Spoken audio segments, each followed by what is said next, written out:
everybody. Thank you for coming here at Evidence Film Studios in lovely Los Angeles, California. Thank you. So we make movies in here. It's kind of sweet, actually. I love movies. I don't know about you guys, but I love specifically horror films. Does anybody here like horror movies? Yeah. It's awesome. But the thing is, it bugs me. Why are stoners always the first ones to die in horror films? It doesn't make sense. Like, when you smoke pot, you get paranoid. If I were out in the house in the woods with my friends and we're getting high, I don't know why we're doing it out there, but like, if we're getting stoned, the second I hear something creak upstairs or like a rustle in the bushes outside, I'm gonna be like, guys, we gotta get out of here. We gotta go. Movie over, no fatalities. That's how that goes down. And somebody's always like, Tom, what about Brad and Janet? They went off to fool around. We should go look for them. No, we shouldn't at all. They knew the risk when they left the group. All I know is this place is freaking me out and Burger King is only open for another 10 minutes, so we gotta go. It's not good. Not good. I love junk food. I love bad food. The weight of my heart is definitely through my stomach. I went on a first date with a girl one time, and I picked her up. She gets in my car, hands me a paper plate wrapped in tinfoil. I said, "What's this?" She goes, "Oh, I made you cookies." Right away, I said, "I love you." That's awesome. I don't know what she said the rest of the date. She could have told me she had bad credit, a heroin addiction, and AIDS, and I'm like, she's the one. This is awesome. Yeah, way better than my ex-girlfriend. All she did was fake having a gluten allergy. She never made cookies for me. Anyway. I am single, ladies, and the thing is, I see there's a lot of miscommunication in relationships, and I see this a lot amongst people of my generation, that a lot of people can't answer yes or no questions, and it really bothers me. Like, I was talking to a good buddy of mine who's always like breaking up, getting back together with his girlfriend, and we were talking about it the other day, and I said, like, "Oh, so what's going on? Are you guys back together now?" And he said, "I don't know." And I'm like, "Well, you stayed the night with her last night. Did you do it? Did you have sex?" And he goes, "Sort of." I'm like, "You did or you didn't? There's no sort of there. When you say sort of, that makes it sound like whatever happened wasn't consensual." It's not good. That's a gray area you don't want to play in. Gosh, no, but I've been single for the past year and a half now. Before that, I was in a relationship for 3 years where I learned a lot, though. It was a bad breakup, but I learned that the relationship is over when your life with that person has become so boring and mundane that even the arguments suck. Like, when you start with somebody, the arguments are always like, "Why were you flirting with that waitress at the restaurant?" I'm saying, "I don't know, but babe, I wasn't doing that. I don't know what you're talking about."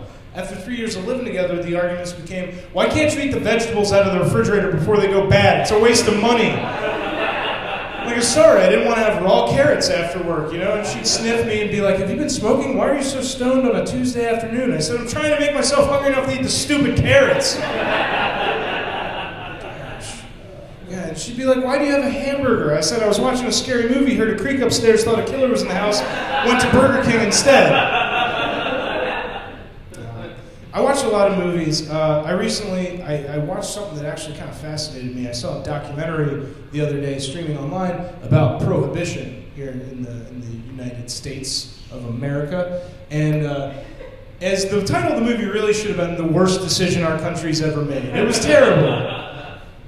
I take that back, actually. Slavery was probably the worst decision ever made, but prohibition's a close second, And like they said in that movie that in the year 1830, it was something like the average American above the age of 15 drank 80 bottles of whiskey a year.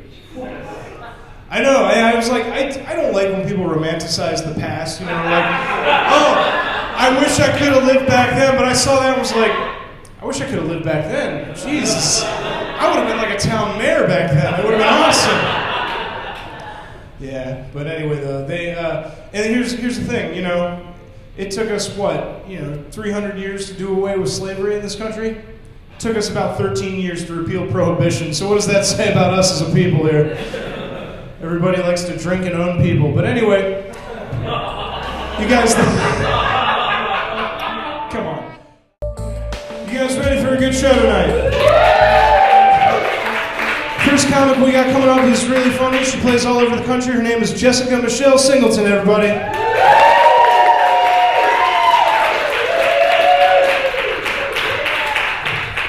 Hello, everybody. I'm not a lesbian. dislike fluffy shirts more than I like brushing my hair, and I'm rude. So it can be confusing. You don't have to believe me. My parents don't. But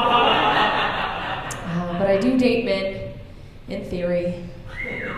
Yeah, in reality, I spend most of my time watching Netflix, wearing dirty sweatpants and drinking wine, straight out of the bag, which I pull out of the box.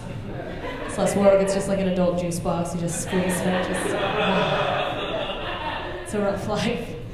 Dating's hard for me. I have a hard time meeting a guy who has enough confidence to date me because I've got a really strong personality disorder. And, hey, if maybe you don't know what a personality disorder is, I'll tell you. It's just a psychologist's really fancy way of being like, you're out of your mind. The thing is, I don't think I'm crazier than other women. I'm just upfront about it. It's like, if you want to date me, that's fine.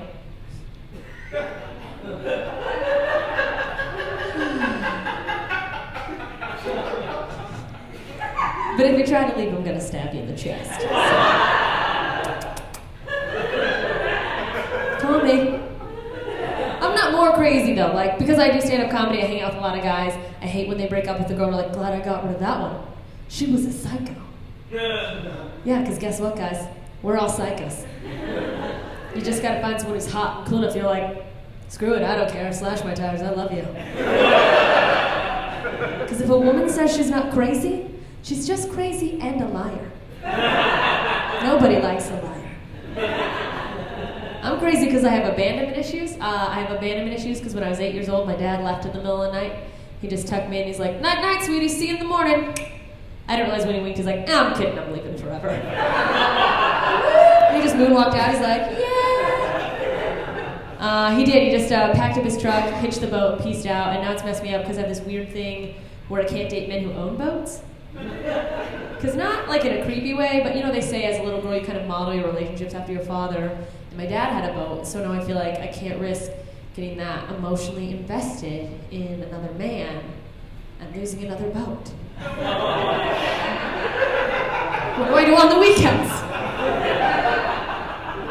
And if you don't like that joke, you either had a good relationship with your father or you've never been on a boat. Either way, I have no interest in friends with you.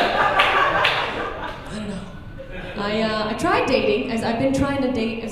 There was a guy for a little while. I don't think it's going to work out today. He called. He's like, hey, what do you want to do for lunch? And I was like, get pregnant so you can't leave me. Mexican? I don't really want to get pregnant, you guys. I can't even take care of the road I adopted. I'm going to with a baby. I went a year without having sex once, and I took 8 pregnancy tests. That's how afraid I am of getting pregnant. I am. It's hard because I have an irregular period. I know it's gross. Men are like, oh, woman doing period jokes. I don't come on stage and just do jokes about my period. I do jokes about my life. It just so happens for a sixth of my life, I'm bleeding out of myself profusely. And I feel like I have to talk about it because people don't understand when you're having a regular period. I've been having a period for 10 years, and every time it's still a surprise. I'm like, oh, here it's here! Having an irregular period, the only way I can explain it, it's a lot like having an estranged alcoholic relative, because it'll disappear for months at a time, and then it shows up at important functions unannounced. It's like, hey, I'm here! And they're like, what are you doing? You're getting blood everywhere!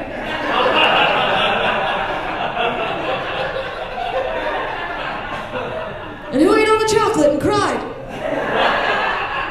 And why are you in my dress, Uncle Period? Get out of here, you drifter. Do you think he's gone? 2 days later, just pops back up. He's like, I passed out on the roof. You're ruining my life. I grew up in a state of depression. Thank you. Most people call it Alaska. That's where I'm from. It's a crappy place, you guys. Like, why is it even a state? You ever look at a map of America? It just looks like America's tumor. It's this big ugly thing hanging off the side. And it's so white trash, you guys. A lot of people think, Alaska, pristine, beauty. No, it's like a really broad trailer park. It's terrible. And here's the thing, I'm not excluding myself from that. Like, my family's so white trash, we make Larry the Cable Guy look like a Kennedy. But I didn't realize I was white trash till I moved to California, and I was like, oh, you guys don't have full sleeve tattoos and raised pit bulls? Some people do. Anybody else have a framed poster of Bruce Springsteen above their waterbed? Oh, you guys don't do waterbeds anymore? That's cool. I hate going home, but I'll go home once a year because it's a self-esteem boost. Because living in LA, all the women are gorgeous. You walk down Hollywood Boulevard and the mannequins have breast implants. And fake eyelashes, which I sometimes steal. Mickey, you don't need those. Mama needs a date. Oh, maybe I could get a date if I stop calling myself Mama. But in Alaska, I'm a 10. Yeah. I'm not saying I'm a monster, all I'm saying is I played ice hockey and chewed tobacco and I was homecoming queen. Like, that's the caliber of woman we have. And it's easy to feel hot in my hometown. If you have most of your teeth and no kids, you're so far ahead of everybody else, and there's 4 guys to every girl, which sounds appealing till you get there. And if you can just imagine the most disgusting man in the world, like one eye and he smells like cold hot dogs and urine, and dresses like the brawny paper towel guy, yeah, 4 of those are constantly revolving you like little alcoholic moods everywhere you go. Yeah, my mom likes to say, the odds are good, but the goods are odd. All right, I'm Jessica Michelle Singleton. You guys have been amazing. Thank you so much.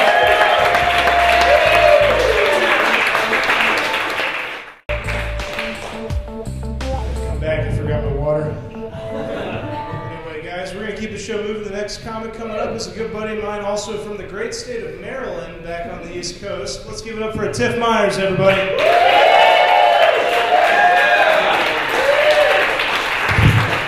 How we doing, everybody? We good? I was talking to this girl not too long ago, and she's like, you know what you are? You're racially ambiguous.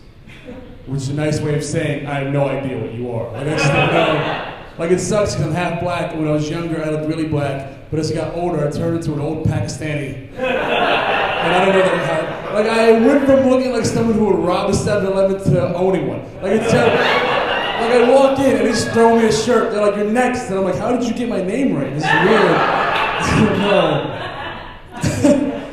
So now, like, I have a day. It's weird because, like, my name's Tiff, and I have a day job, and they forced me like to change my name to Anthony. Like, that's my day job name is Anthony, and it's terrible because I forget that that's my name at work, and they're just like, you know, Anthony's having a great month, and I'm like, who is Anthony, and how is he stealing all my jobs? But I wonder if like slaves ever went through this. Where they're just on the field and they're like, yo, did you hear about Toby? I heard he's gonna get it for trying to run. And they're like, thank God my name's Kunta, baby, I'm good. I'm good. I was thinking about the devil. It was a weird way to start something. I was thinking about the devil and like how much it must suck to be the devil, because he never gets the credit he deserves. Because every time something bad happens, everybody says the same thing. They're like, God works in mysterious ways. No one's ever like, yo, the devil sucks. He needs to stop this. And I feel like God is like Elvis, and the devil is like every black artist from the 40s. And God is just stealing all his stuff. Like, people are walking by the devil like, yo, did you hear about God and the tsunami? And the devil was like, that was me. I was behind that tsunami. And I was behind 9/11. That was me. I probably shouldn't shout that looking how I look. It's not a good idea. It's being recorded. That's a dumb move. Very dumb move. I had a girlfriend, and I knew it was over because I had a dream that I was cheating on her. Like, we were sleeping, and I dreamt I was cheating on her. And I did what every guy would do. I woke her up to see if she dreamed about cheating on me also. I was like, what were you dreaming about? And she was like, I dreamt that we were together. I dreamt about our kids and our house. And then she was like, what were you dreaming about? And I was like, I dreamt I was at Jay's house working. You can call him and ask him.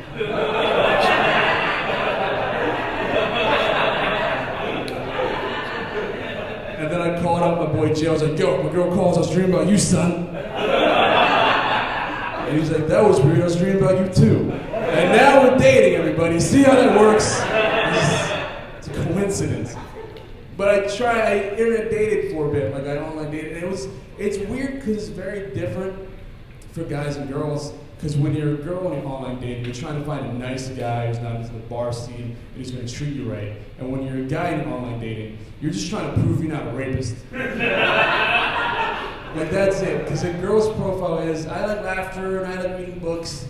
And a guy's profile is, I like taking long walks in well-lit and crowded areas. And I love asking for permission, I think. It's pretty key. But I was dating this chick for a while, and she asked me a really dumb question. She was like, "Tiff, if I was a stripper, would you support me?" And I was like, "Of course, like I'd support anything you do." And she's like, "Well, I wouldn't support you if you stripped." And it's like, society wouldn't support me. Like, I don't have those options. Like, have you ever, because there's no demand for a male Muslim stripper. Like, there's none. Like, no strip club DJ is ever going to say, coming out on stage, it's Muhammad. And then I throw rocks at the women for being there. Guys, I'm a Tiff Myers. That's it. Thank you so much.